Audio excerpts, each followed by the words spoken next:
Welcome to the Catherine Palace. Hi, I'm Jennifer. I'm a travel agent traveling the world and taking you along for the ride whenever I go.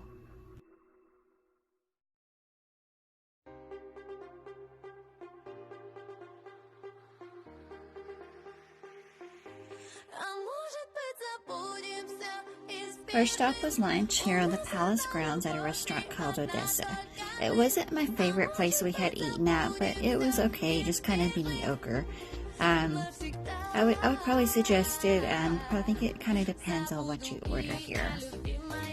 And then next it was a stroll through the little markets. It was vendors, Russian vendors, and they were really cheap priced, even though we mostly looked on the way back out after touring to get our purchases. And this was inside where the restaurant was. It was just very artistic, very cute little building, and there was like a little shop downstairs.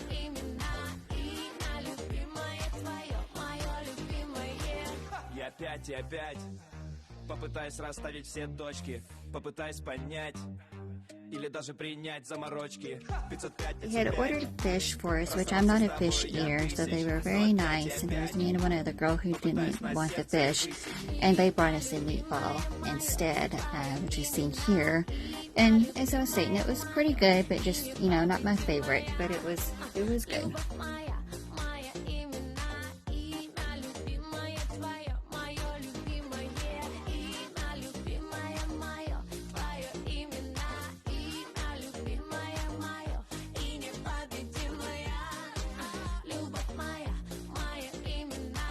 Welcome to the Catherine Palace grounds. The Catherine Palace is a Rococo-style palace which was used as a summer residence of the Russian Tsars. The residence originated in 1717 when Catherine I of Russia engaged the German architect Johann Friedrich Brunston to construct a summer palace for her pleasure in 1733. Empress Anna commissioned Mikhail Simstud and Andrei Kavsev to expand the Catherine Palace. Empress Elizabeth, however, found her mother's residence outdated and incommodious in May 1752, asked her court architect, Bartolomeo Rostellari, to demolish the old structure and replace it with a much grander edifice in a flamboyant Rococo style. Construction lasted for 4 years, and on July the 30th of 1756, the architect presented the brand new 325-meter log to the Empress, her day's courtiers, and stupefied foreign ambassadors. During Elizabeth's lifetime, the palace was famed for its lavish exterior. More than 100 kilometers of gold were used to gild the sophisticated stucco facade, and numerous statues erected from the roof. In front of the palace, a great formal garden was laid out. It centers on the azure and white Hermitage Pavilion near the lake, designed by Mikhail Simstud in 1744, remodeled by Francisco Bartolomeo Rostellari in 1749, and formerly crowned by a grand gilded sculpture representing the Rape of Prizone. The interior of the pavilion featured dining tables, waiter mechanisms. The grand entrance to the palace is flanked by 2 massive circumferences, also in the Rococo style. A delicate cast iron grille separates the complex from the town of Tarsko-Selo. Although the palace is popularly associated with Catherine the Great, she actually regarded its whipped cream architect as old-fashioned. When she ascended to the throne, a number of statues in the park were being covered with gold in accordance with the last wish of Empress Elizabeth. Yet the new monarch had all the work suspended upon being informed about the expense. In order to gratify her passion for antique and neoclassical art, Catherine employed the Scottish architect Charles Cameron, who not only refurbished the interior of one wing in the Neapolitan style then in vogue, but also constructed the personal apartments of the Empress, a rather modest Greek rival structure known as the Agate Rooms. And situated to the left of the Grand Palace, noted for their elaborate jasper decor, the rooms were designed so to be constructed to the hanging gardens, the cold baths, and the Cameron Gallery. Three neoclassical edifices constructed to Cameron's designs. According to Catherine's wishes, many remarkable structures were erected for her amusement in the Catherine Park. These included the Dutch Admiralty, creaking Pagodia, Chisholm Column, Mariinsky Obelisk, and Marble Bridge. Upon Catherine's death in 1796, the palace was abandoned in favor of Pulaski Palace. Subsequent monarchs preferred to reside in the nearby Alexandra Palace, with only two exceptions refrained from making new additions to the Catherine Palace. Regarded it as a splendid monument to Elizabeth's wealth and Catherine's II's glory.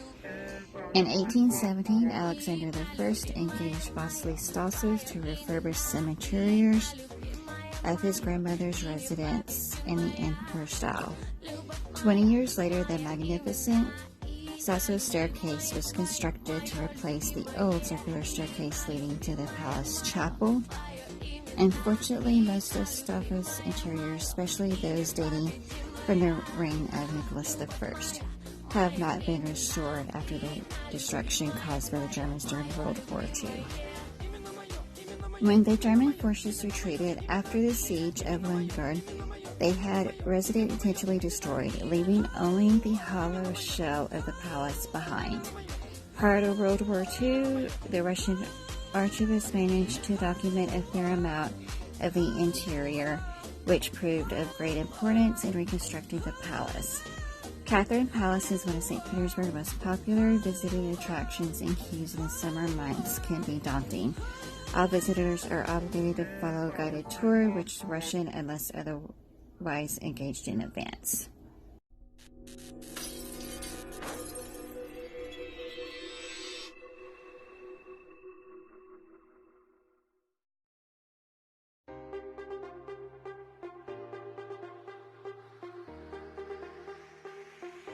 А может быть, забудем все и сбежим. У нас одна любовь и одна только жизнь. А может быть, забудем все и сбежим навсегда. Забуду имя, любимое мое, твое имя, любимое мое, и непобедимая любовь моя, моя имя.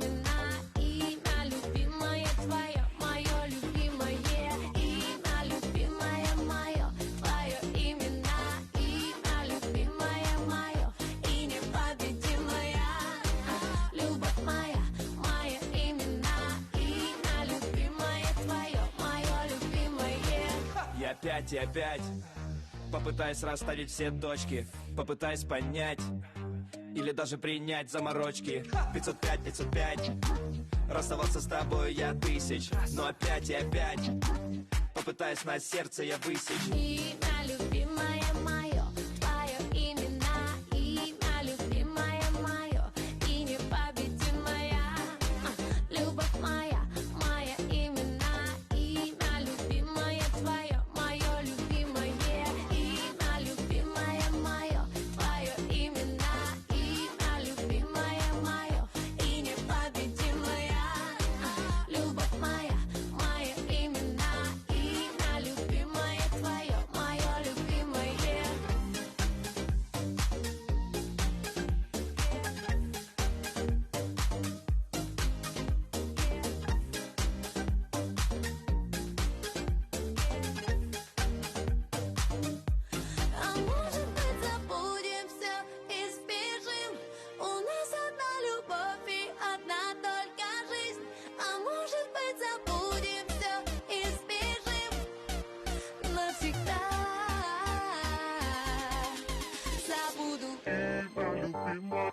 Имя любимое мое, твое имена. Имя любимое мое и непобедимая. Любовь моя, моя имена. Имя любимое твое, мое любимое. Имя любимое мое, твое имена. Имя любимое мое и непобедимая. Любовь моя, моя имена. Имя любимое твое, мое любимое. Именно мое, именно мое, именно мое, именно мое, именно. Именно мое, именно мое, именно мое, именно мое, именно. Именно мое, именно мое, именно мое.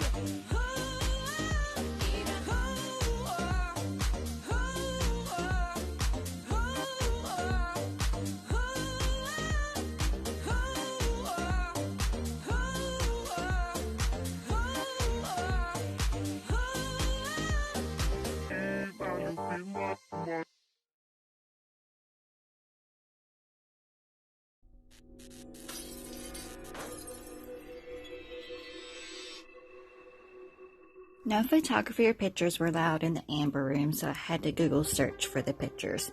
But a little information formed from several panels of the brilliantly translucent amber and its splendor amplified by gold leaf mirrors, gemstones, and candlelight.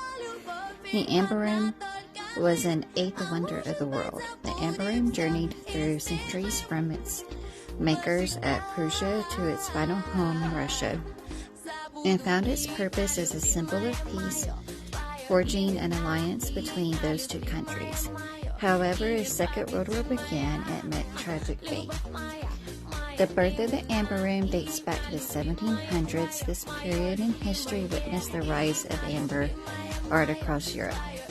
East Prussia was particularly endowed with vast reserves of raw amber, and the craftsmen of this region explored all creative angles, making admirable pieces of art with a colorful fossilized tree resin.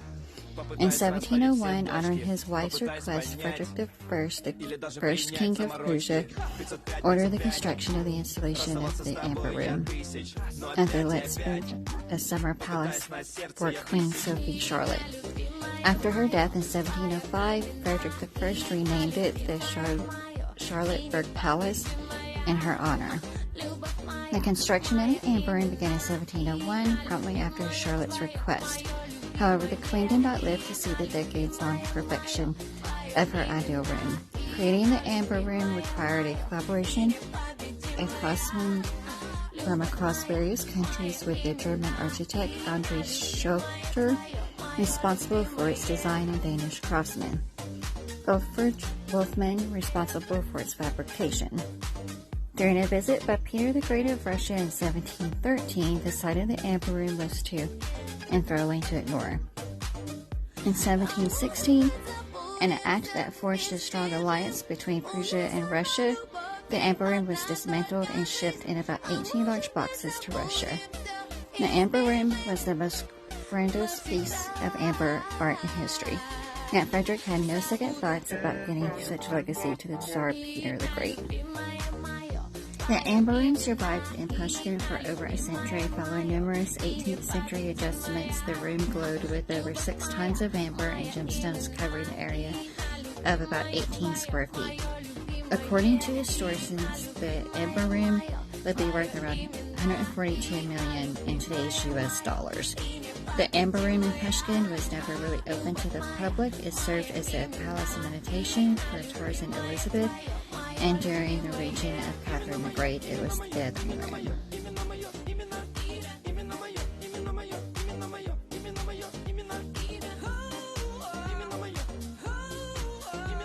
To the Mariinsky Theater, we went to the ballet in the evening, and we have balcony seats. We have pre-purchased. Again, we weren't allowed to take video or pictures of the performance once it started. They did have a live orchestra band, which was in the previous picture. A little bit about the theater. The Mariinsky Theater traces back to 1783, when the decree of establishment of Theater Committee for Performance of Music was established on July the 12th, and the Bolshoi Stone Theater was opened on Carousel Square Amid a great prompt, on October the 5th, the theater gave the square a new name, and today it's known as the Mariinsky Theater.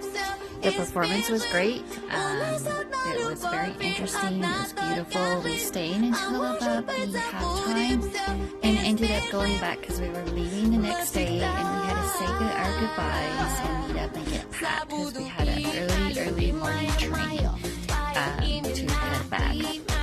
But the performance was great. I definitely have working back at the hotel for the evening and time to say our goodbyes to our new friends that we will have for a lifetime.